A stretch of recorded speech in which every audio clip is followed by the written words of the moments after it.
Hello বন্ধুরা, এই বৃষ্টির মধ্যে সব জায়গা ভেজা ভেজা হয়ে গেছে। ছাদ বাগানটা দেখেন না, ফুলগুলো সব সাইডে এদিকে এনে রাখলাম। এই জায়গাটা বেশ শুকনো, যাতে ওই জায়গাগুলো একটু শুকিয়ে যায়। জানেন তো, শুকিয়ে যাওয়ার পরে ওই আমি টুলগুলো কিনেছি। টুলগুলো কেনার পরে সব গাছে এক একটা করে সব শিফট করে দেবো। এগুলো ভাবলাম যাই আগে গাছপালা একটুখানি দিকে শুকিয়ে যাক, কেমন যেন হয়ে গেছে। কালকে দেখেন না, মূলো গাছটার মধ্যে বিকালবেলা এসে সব মাটি ফাটি এইসব গাছে, এইসব দেখেন না, সব মাটি ফাটি সব দিয়ে গেছি। দিয়ে যাবার পরে তারপরে গাছে যাই, আবার কয়েকটা ফুল টুল দেখে নিয়ে আসি। কটা ফুল টুল তো আছে নিশ্চয়ই। আর এখানে দেখেন না, ড্রাগন গাছের ফলগুলো দেখেন কী সুন্দর বড় হয়ে গেছে। তো ভাবছি বড় হয়ে গেছে, এগুলো তুলে রেখে দিই। তুলে রেখে দেওয়ার পরে আবার ভালোভাবে পেকে যাবে, জানেন তো, পেকে যাবে। এই যে ফলগুলো দেখেন না, বেশ বড় হয়ে গেছে, ভাবলাম হারভেস্ট করি। আর এখানে একটা তো নাতি ভেঙে দেওয়ার পরে আর সেটা হয়নি, কিন্তু কী করবো, যা হোক যা হয়েছে।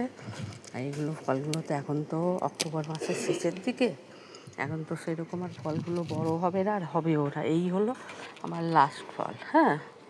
তারপরে গাছগুলো একটুখানি রোদটা হোক, তারপরে গাছগুলো একটুখানি ভালো করে যত্ন করে একটু মাটি ফাটি ভালো সার ফার, কেন এই অক্টোবর নভেম্বর মাসের মধ্যে এগুলো কাজ সেরে ফেলতে হবে। তারপর তো খাওয়া দাওয়া দেওয়ার ব্যাপার থাকে। ভাবলাম এইগুলো সব তুলে রাখি। কিন্তু এটা কি একটা ভালো, এখন যদি রেখে দিই না, তো দেখলাম পেকে যায়, একদম লাল টকটকে হয়ে যায়, কোনো অসুবিধা হয় না। ভাবলাম এই যে তিনটে ফলগুলো তুললাম, তুলে রেখে দিলাম। এখন আর গাছে কোথাও ফল টল নেই, এই সবই আছে। ভাবলাম তুলে রেখে দিই। কয়েকটা ফল তো পাড়া হলো, এই ফলগুলো নিয়ে আবার পরে না হয় আবারও করে, তারপরে একটু পেকে গেলে তুলে রেখে দেবো। আর কী হয়েছে বলেন তো, বর্ষার দিনে একদম পুরো হয়ে গেছে, আর ফলগুলো বড় হচ্ছেও না, বেশ লাল টকটকে। এসব পরে দেখবেন যখন হয়ে যায়, রেখে দিলে আবার পরে লাল টকটকে একদম হয়ে যায়। আর দেখেছেন তো, সব ফলগুলো আমি কী করি, লাল খুব একটা কমই হয়।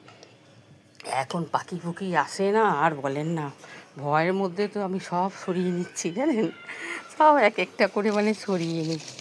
এই যে এই গাছটা, এটাও দেখেন না, পেয়ারাটা ভাবতে হয়ে গেছে, গাছের মধ্যে একটুখানি পেকে গেলে বোধহয় ভালো হয়।